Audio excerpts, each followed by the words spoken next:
Okay, so I am back with another tips on landing pages. So let's go through the common mistakes that people are making on landing pages or could be your sales page. So the first thing is if you do not have good headlines. That's the first thing that people see when they come to your landing page. So if it's not clear, it's not benefit driven, and it's just not good, then you're not really conveying the value of your offer or transformation, whether or not it's a course that you're selling or an opt-in or doing a beta test for your course, whatever it is. If that's not clear, you're losing prospects and customers from the get-go. So what you want to do is you want to use clear, compelling headlines that highlight the main benefit of your offer and grabs their attention. Now, I teach this all inside of any of my courses that I teach now using AI as your copywriter. So, that's if you're in one of my courses, you're already getting taught this. And I teach you how to use AI like a copywriter, right? And that just will take your game way, way up from the way things used to be. It used to be that you needed to hire an expensive copywriter, but now with AI and ChatGPT, you can train it to be your copywriter. So the next mistake that a lot of people make is it is too cluttery. So I see this all the time. It could be an email, it could be a landing page, it could be a sales page. People think that they need to include everything. And what I have seen is if you cut to the chase and make things clutterly, both visually and with your copy, you're going to have a better conversion rate. So resist trying to add in too many bullet points, too much copy, making it too long, and being unclear. If you have a super long opt-in page, you want to probably cut out about half of it, okay? You only need a few sections. You need a header, you need some headline copy, you need some benefit-driven bullet points with an image over to the side, call to action, a few testimonials for social proof, another call to action. And if you're driving people to your landing page from cold traffic, you need a little information about you and why you do what you do and why your method works. So that, in a nutshell, is pretty easy. Same thing with a sales page. You don't want to make it sound too hard. And that's the thing, when you make things too cluttery, and too long, you take something that should be simple and make it sound hard. And that's one of the biggest turnoffs to prospective customers or leads is if you make things sound too hard. You want to make everything sound benefit driven and make it sound easy.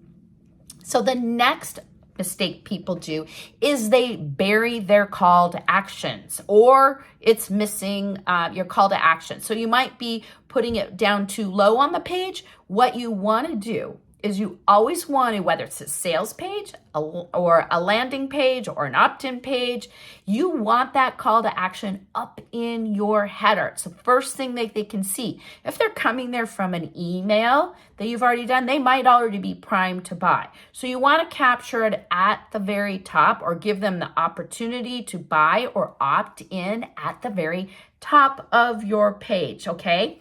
Otherwise, you might lose them as you scroll down, or if you bury it in there way too far at the bottom. Resist that. You can have multiple calls to action on even a simple landing page. Again, I usually add 3, one at the top, one right below the benefits, one right below the testimonials, and I might even add a 4th right under the about me, because not everybody is going to go back up, and some people want to read the whole entire thing. And that goes for whether or not you're doing a sign up for a course beta test or a longer sales page for a big course or a smaller course. You want to make it easy and visible for people to sign up for whatever it is that you are giving them. Now, another mistake that people make is they have a weak or unclear value proposition offer that they're making. So you want to communicate the unique value of what you're offering. Now, your course, your opt-in is not your offer. What you are offering is the transformation for your prospect. You're offering how you're going to help them to get to where they want to be, to solve their problem. So if you don't state that clearly, you're going to lose your prospect or the sale. So that's where AI can really come in and help you fix that when you learn how to use AI as a copywriter. When you train it and you have the right prompts and you know how to make it sound like you and to help you use it to write better copy, it can cut that learning curve down, and you don't need to hire a copywriter to write your copy anymore. You can use ChatGPT to do that. Now, the next mistake is that people don't test it and look at your landing page or your sales page for mobile friendly. I've talked about this before, but it is very important that you do that. I've seen that time and time again. If you don't look at that, because so many people are on mobile these days, you want to look at that and adjust the elements on your page so that it looks good, whether or not they're on an iPad, they're on a computer, or on their phone. So you definitely want to do that and make sure that all your buttons are easily readable and tappable, all right? Now, the next mistake that people make is the lack of trust building on their landing and sales pages. So you want to make sure that you add in testimonials, reviews, badges, even when you're doing a long page, when you're selling something, that's where having a guarantee is in there. That helps build trust. So you definitely need to make sure that you have all of those elements on your landing page and on your sales page. Now, the next thing is too long of forms. This is a big mistake. So when you ask for too much information on your opt-in form, you really only need like 2 things: first name, email. Why do you only need those 2 things? Well, you want their first name so that you can customize your follow-up emails, right? So you can address it to their name. So you definitely want that. You don't need their last name, all right? You just don't need that on there. So those are the 2 things you need. Now, if it is a sales page, what you want to do is have a 2-step checkout where you first capture their name, first name, last name, email, then they go to the checkout form. So why do you do that? Because you want to capture them and tag them for your abandoned cart follow-up sequence. That's key. It's one thing that people make a mistake on their sales pages, and that is they forget to do this.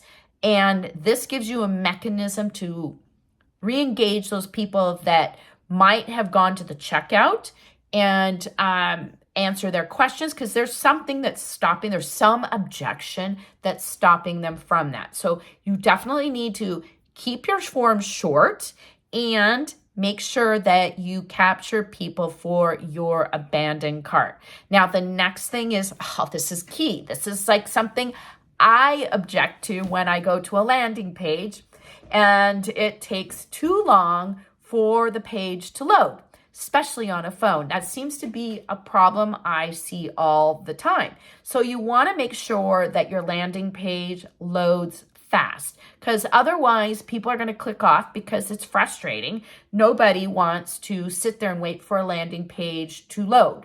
So make sure that you optimize your images and minimize scripts, things like that on your page so that it can improve your landing speed page. All right, so a next big mistake is forgetting to look at your numbers. So what do I mean by that? You want to look at conversions. You want to look and see if your page is working or not. That's where having a heat map or using your analytics from your landing page provider like Kartra or Kajabi, those all have most landing page providers provide conversion graphics and can show you where people are dropping off on your landing page. And you want to make sure that you are looking at that and tweaking your page and making improvements, all right? So the next thing is inconsistent messaging. This is key. If you are taking someone from an email or an ad or whatever, the copy needs to line up from your emails to your landing page. It needs to be consistent across both. Same with images. If you're using images in your ad, those need to be consistent, like branding. It needs to be all the same. It could be the same thing if they come there from your website. The branding, the images, the copy, it all needs to be consistent. One thing off and you could lose a prospective lead or a client. So those are my top mistakes and how to fix them for landing and sales pages.